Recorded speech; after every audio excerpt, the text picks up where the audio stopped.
invitation et de nous donner l'occasion un peu de discuter disons, du patrimoine hydraulique dans la civilisation arabo-musulmane et son apport à la civilisation de l'eau en Méditerranée.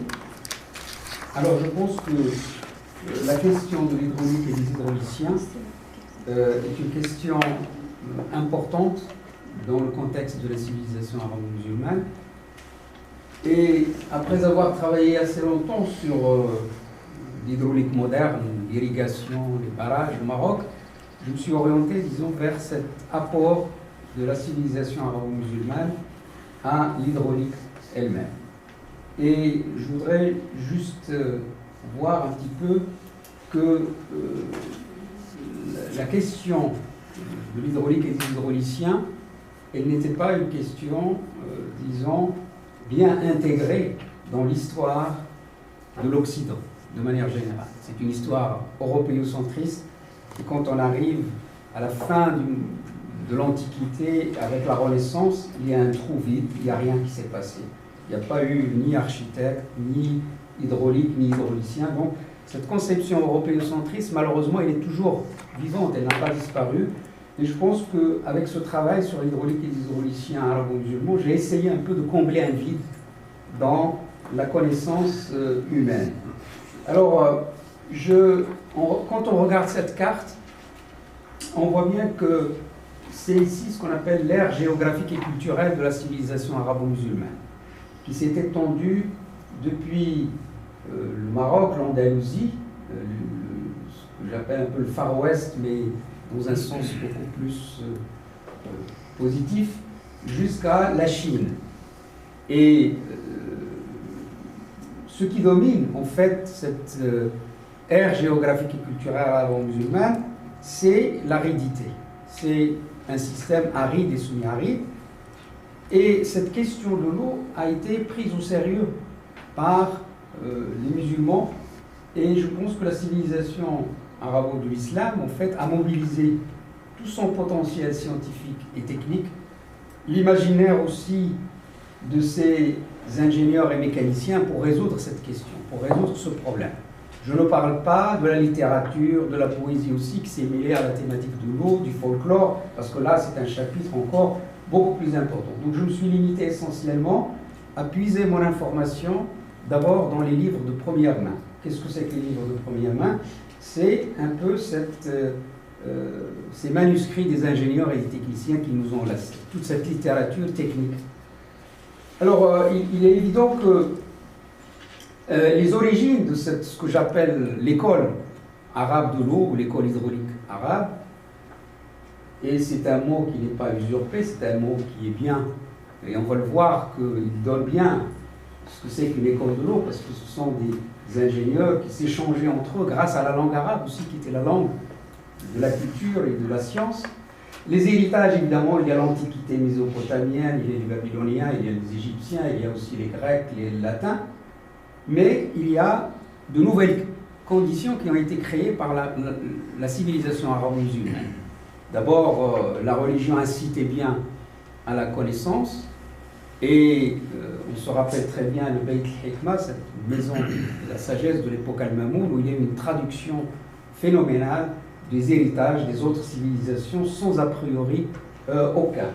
Les nouvelles conditions aussi, donc l'incitation à la recherche, l'encouragement à la traduction, mais aussi l'émergence, disons, de ce corps d'hydrauliciens arabes dont les conquêtes vont être, comme on va le voir, à l'échelle de la Méditerranée.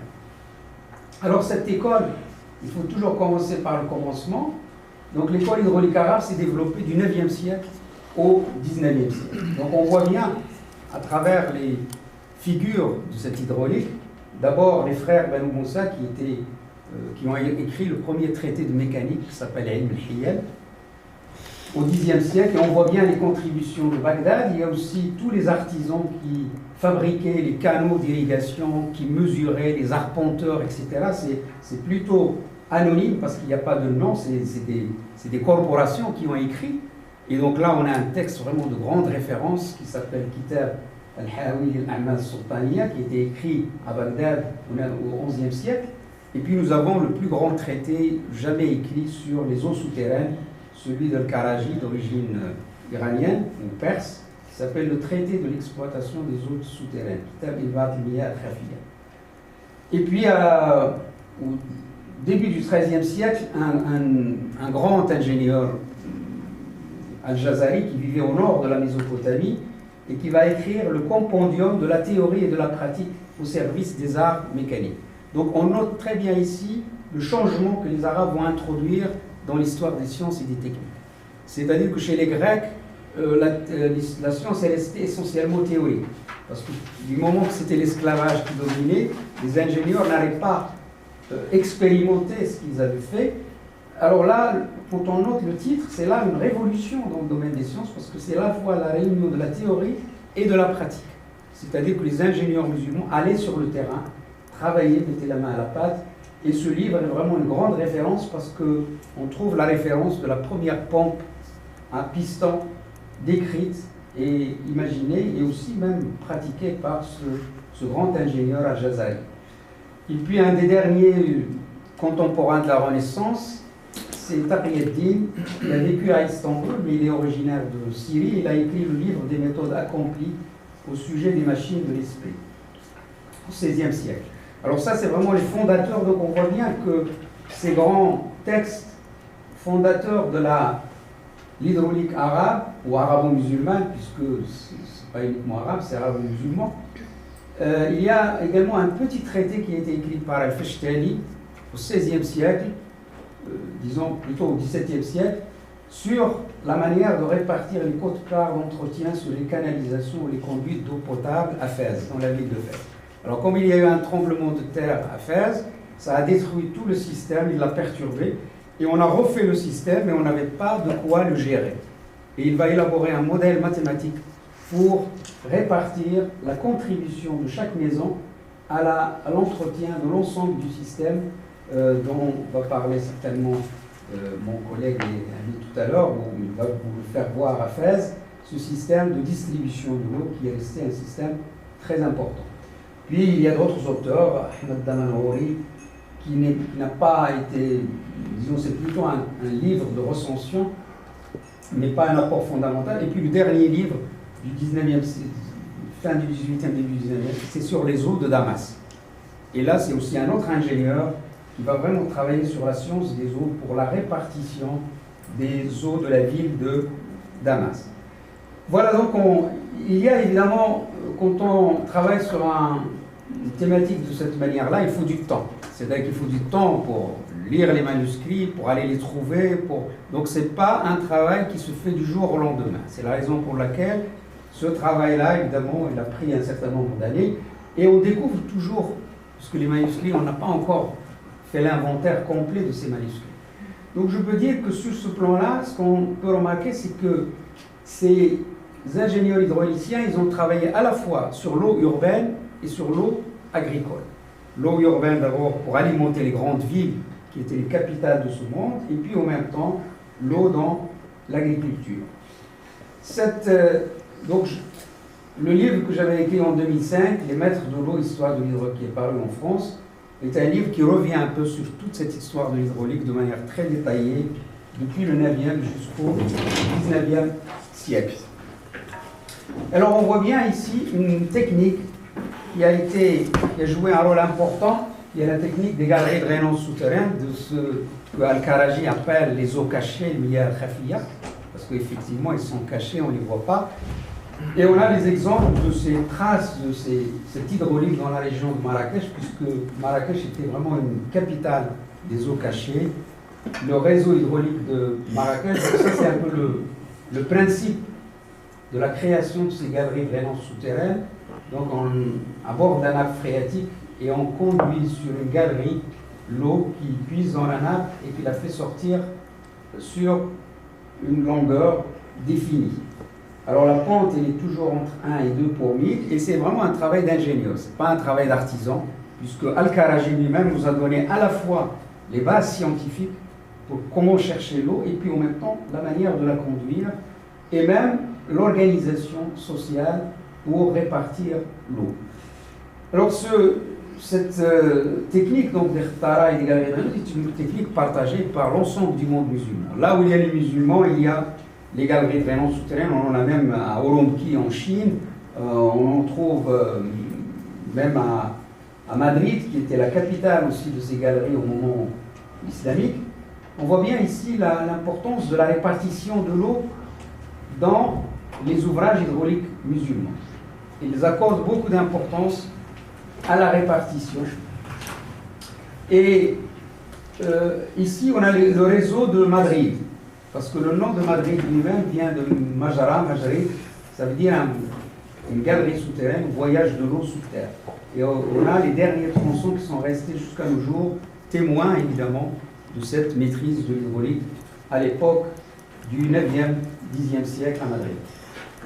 Ici, nous avons un document très intéressant parce que les archives sont très importantes dans le domaine que nous étudions. Les archives de l'irrigation, c'est vraiment un élément important.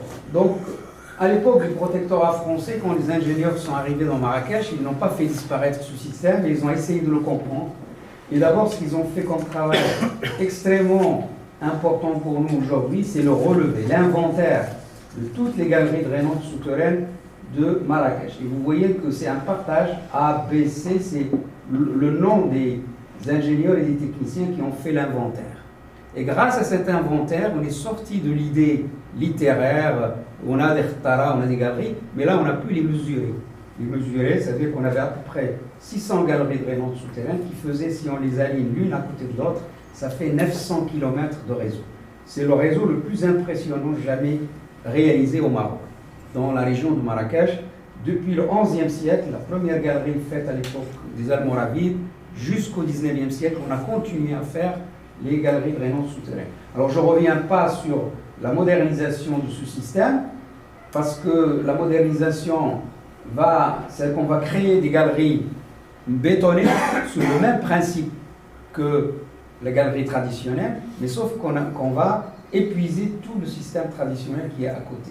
En augmentant, en faisant par exemple des galeries de 500 litres seconde, alors que nos galeries faisaient 25, 30, 40, et il y a toute une série de contestations dans la région de Marrakech, et je suis en ce moment en train d'écrire vraiment toute cette histoire dans la région de Marrakech depuis le 11e jusqu'à aujourd'hui. Donc on voit bien que les galeries drainantes souterraines avaient des principes, c'est-à-dire qu'ils sont pour nous aujourd'hui un modèle dans la gestion, qu'on appelle la gestion durable de l'eau. Parce que la galerie drainante souterraine, elle ne rentre pas profondément dans la nappe. Elle reste un peu, elle capte ce qu'il y a comme eau. Alors quand il y a une saison de pluie, le débit augmente, donc on gère l'abondance. Quand il y a moins d'eau, on sait gérer la pénurie. C'est des choses qu'on ne fait plus aujourd'hui. C'est la raison pour laquelle elle constitue pour nous une leçon. Ça veut dire qu'elle agit sur la nature, sur le site. Ils ont bien compris disons, le rythme naturel de la nappe, et ils ont essayé de travailler. C'est la raison pour laquelle ils sont restés 9 siècles à épuiser ce système, disons, à puiser dans ce système sans le faire disparaître. Alors, parmi les grandes prouesses, disons, dans l'histoire de l'hydraulique, nous avons un exemple qui a un peu disparu de la mémoire des pays musulmans. C'est ce projet de la princesse Zoubeida, la femme de Harun Rachid, en 831. Elle va, comme elle partait chaque année avec Harun Rachid à la Mecque, le grand problème à la Mecque, c'était la pénurie de l'eau, et elle a vu qu'il y avait beaucoup de musulmans qui mouraient. Et à cause de cela, elle va s'engager dans un grand projet un couloir de l'eau qui va créer, d'ailleurs qui est resté même jusqu'à aujourd'hui, on l'appelle Deb Zoubeida, sur 1424 km de Bagdad à la Mecque, avec des puits dans le désert, des réservoirs, des systèmes de rétention des eaux de pluie pour alimenter la Mecque.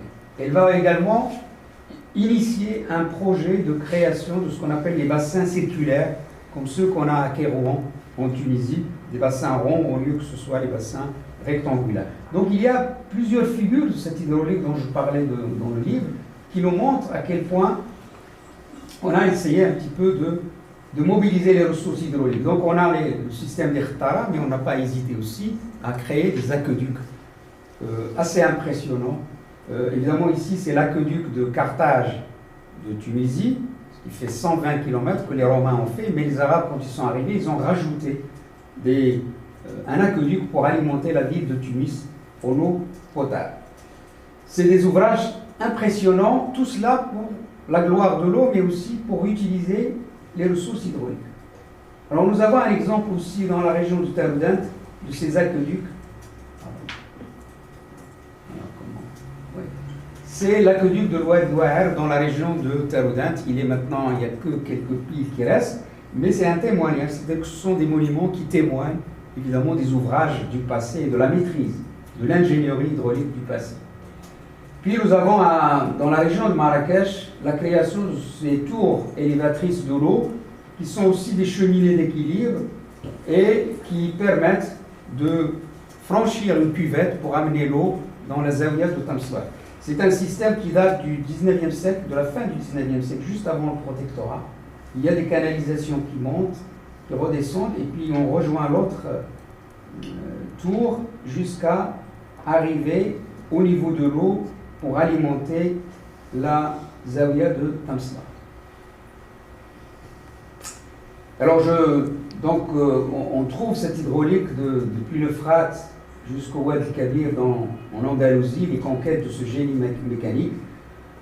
Je parle du pragmatisme des hydrauliciens d'Al-Andalus, de l'Andalousie musulmane, parce que les hydrauliciens d'Al-Andalus étaient occupés à travailler, à fabriquer. Ils ne nous ont pas laissé de traité hydraulique comme on l'a en Orient. Donc c'était plutôt c'est pour ça que je parle de pragmatisme, mais ils nous ont laissé aussi des ouvrages remarquables à Cordoue,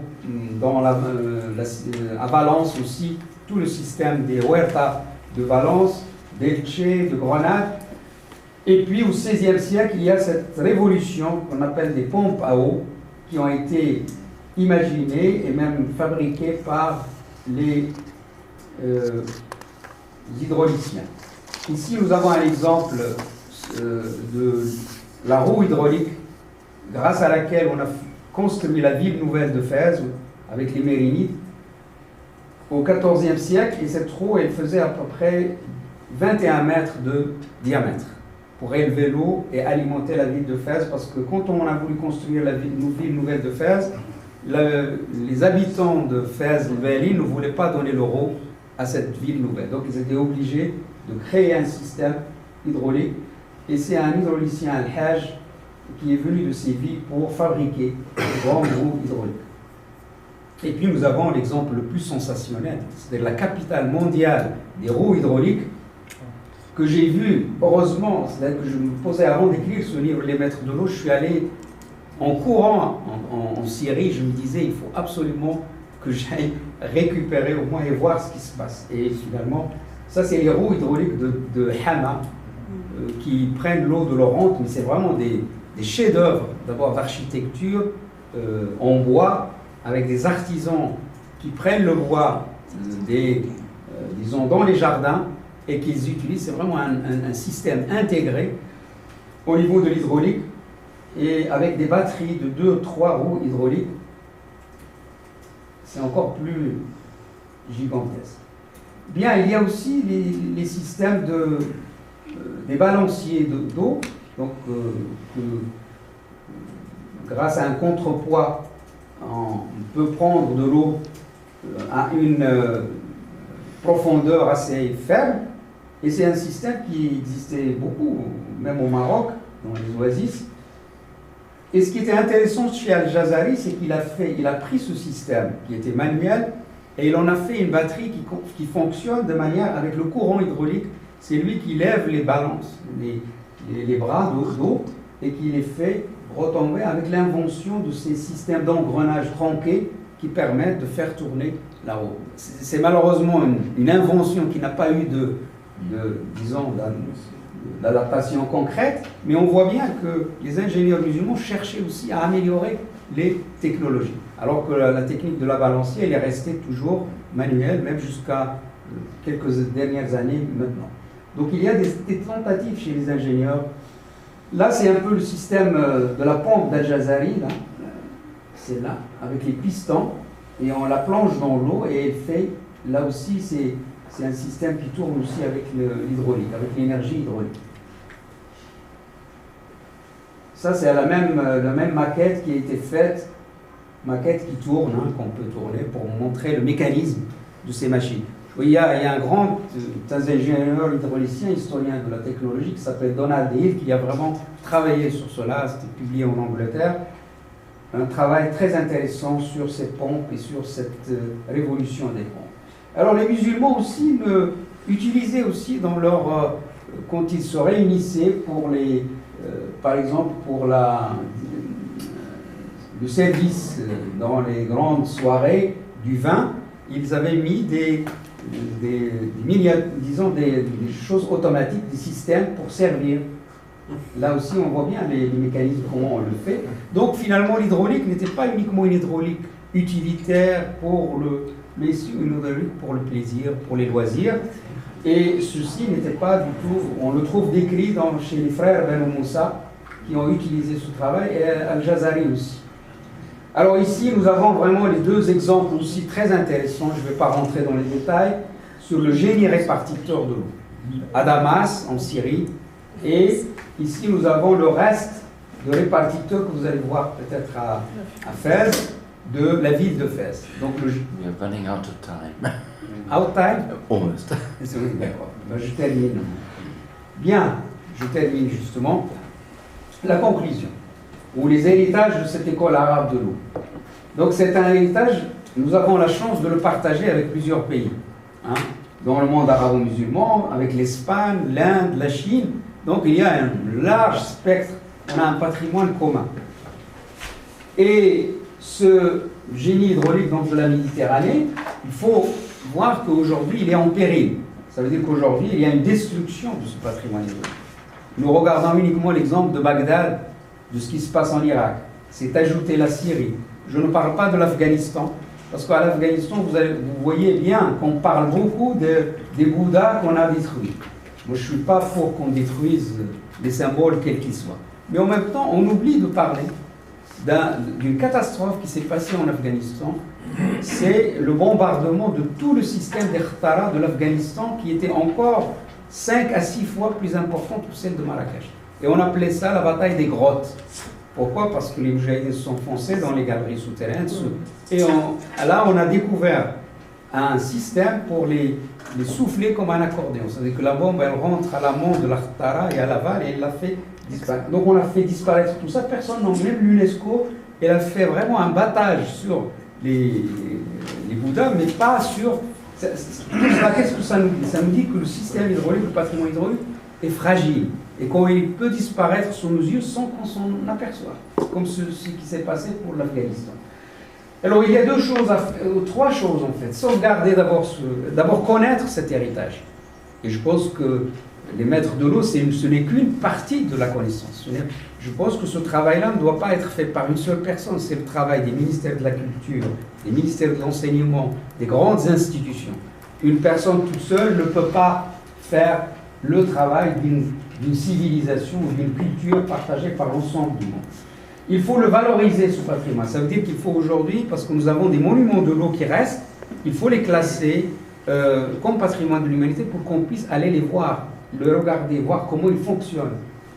Et je pense que la question aussi, c'est de réfléchir à tirer les leçons de ce patrimoine hydraulique. Parce que les leçons, moi je les vois au niveau essentiellement de toute la législation qui a été créée et dont on a des exemples dans tous les coins, par exemple du Maroc, dans les oasis, il y a eu un inventaire de toutes ces traditions et aujourd'hui il faut vraiment les réécrire, les sortir parce qu'ils contiennent une chose importante. Quand je regarde cette législation islamique ou musulmane ou d'origine musulmane, elle est aussi mélangée avec les traditions d'avant l'islam, les coutumes, ce qu'on appelle les coutumes. Et ce qui était intéressant dans cette législation, c'est qu'on arrivait même, grâce à la force de ce qu'on appelle les communautés d'irrigants, quand il y a une pénurie d'eau, on restreint les terrains de culture. Et c'est vraiment le cheikh, le amel, le hamzal, etc., quel que soit le nom qu'on l'appelle, c'est lui qui a la directive et qui légifère sur ces questions-là. Il y a également, dans la législation islamique, ce qui est important, c'est que on n'attend pas d'aller vers le juge pour régler les problèmes de l'eau. On les règle sur place. Et il y a aujourd'hui un témoignage très important de l'époque arabe, celui du tribunal de l'eau de Valence. À Valence, les gens se réunissent le jeudi soir, parce que le vendredi c'est les vacances, pour régler les problèmes. Et ce système-là, il est toujours là. Les Espagnols l'ont gardé, ils l'ont même classé il y a 3 ou 4 ans comme patrimoine de l'humanité. Donc la seconde, ou plutôt le troisième élément à mon avis important, c'est que il faut aujourd'hui diffuser l'information à ce niveau-là, parce qu'évidemment nous on écrit en français, des fois c'est même pas traduit en arabe, ni même en anglais, et donc ça aussi c'est quand même pour nous un handicap très fort, des livres qui peuvent rester un siècle sans qu'on les voit. Je pense que la bataille qui doit être faite aujourd'hui, c'est sur cette question de la diffusion, de la dissémination. C'est-à-dire qu'il y a des auteurs aujourd'hui qui écrivent et que leurs livres restent dans les tiroirs. Alors qu'on a besoin d'eux. Pourquoi? Parce que je considère, et c'est ma conclusion, c'est qu'aujourd'hui, tous les chercheurs qui travaillent dans le domaine de l'histoire de la culture arabo-musulmane, quel que soit leur angle d'attaque, il y a un enjeu, à mon avis, majeur aujourd'hui qui commence à se développer, qui est celui de l'islamophobie. Il y a un travail qui a été fait, mais terrible, il faut le lire, celui de Global Islamophobia, écrit par des Anglais, il y a en 2013, qui montre que l'islamophobie est devenue globalisée au niveau de l'Europe. Et l'enjeu, à mon avis, fondamental, c'est ça. C'est-à-dire que nous, aujourd'hui, si on veut dialoguer avec les autres, il faut dialoguer avec la culture. Et Ibn Khaldoun nous disait que la culture, c'est le but de la civilisation. Et vous voyez un peu ce qu'il dit, ça c'est vraiment un mot, une expression très forte. Aujourd'hui, alors que nous avons des gens qui travaillent, chacun dans son côté, on n'arrive pas à coordonner. Et la deuxième conclusion, c'est que nous avons travaillé avec l'UNESCO sur la question de l'histoire des sciences et techniques dans la civilisation arabo-musulmane. Et ils avaient invité les ministres de l'éducation dans tous les pays arabes pour qu'ils intègrent dans le programme scolaire l'apport de la civilisation arabe. Ça n'a pas été encore fait, mais je pense que maintenant il faut le généraliser au programme dans tous les pays occidentaux, européens, quels qu'ils soient. Il faut que cette connaissance arrive de manière à ce que dès l'éducation, dès les premiers âges, les premiers élèves qui sont dans l'école vont apprendre l'apport non seulement de la civilisation arabo-musulmane, je ne suis pas interdit tout ça, les civilisations chinoises, les civilisations hindoues. Aujourd'hui, on veut une mondialisation, mais sans qu'elle soit dans l'histoire. Quand vous ouvrez un livre d'histoire, vous n'allez pas trouver l'apport ni des Chinois, ni des Hindous. Mais comment voulez-vous que demain, il y ait des jeunes qui vont grandir et qui vont comprendre l'autre et qui vont avoir de l'altérité par rapport à ça? Voilà, moi je pense que c'était un peu, j'ai rajouté un petit peu parce que c'était le débat, vous avez posé les questions. Moi je dis que nous avons aujourd'hui à vraiment réfléchir et à revenir un petit peu à une discussion qui soit située dans le domaine de la culture et non en dehors de la culture. Je vous remercie. Thank you very much for that fascinating presentation. If I could just ask Abdul to very briefly summarize it, because I think probably most just a few sentences. The work of Dr. Faiz was intended to fill a big gap in knowledge, in our knowledge, where he mentions that our historical understanding doesn't include some basic moments, as if I can say, the moments of engineering creativity. He used the expression of engineering imaginary, which flourished in Muslim context. He said Arabic was used as a language of communication, but it was many people who were working. He mentioned the existence of a technical literature, which is not he mentioned a number of books and so on, which are still with us and which can be. But he also said, and this is well known, that there may be still other books that are unknown. That, for example, from Muslim Spain, we have less books than from what is now the Middle East, and that the premises of behavior towards resources, water resources at that time were very different from what we adopted. Now we, if I say, go to take whatever we want. At that time, the idea was to respect what nature offers, and the rhythm. He uses the term of the rhythm of fulfillment of the water plate. So when water was high, it was possible to irrigate wide areas, and it was something that was discussed, and there were decisions that were made in order to either to extend or restrict areas that could be cultivated built on the availability of water. Well, these are some of the points he mentioned, but the idea that there was some kind of specific school of engineering that worked on the solutions, and that was required the vision of an engineer, not only work for artisans, because there was a need for big design, but also some premises about how to behave towards water. And there was also a very important stress on, well, very great importance given to distribution, because this water was supposed to be scarce, so, and distribution in two different environments, the urban and the agricultural environment. So these are two chapters which were addressed in different ways, and there are now some of the great achievements of engineering are the underground water networks in Marrakesh and in Afghanistan and so on.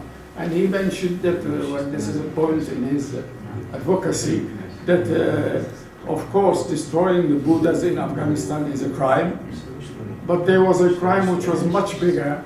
It was the destruction of the underground water networks, which was made by bombs, which were designed in a way to destroy as long as possible canalizations and so on.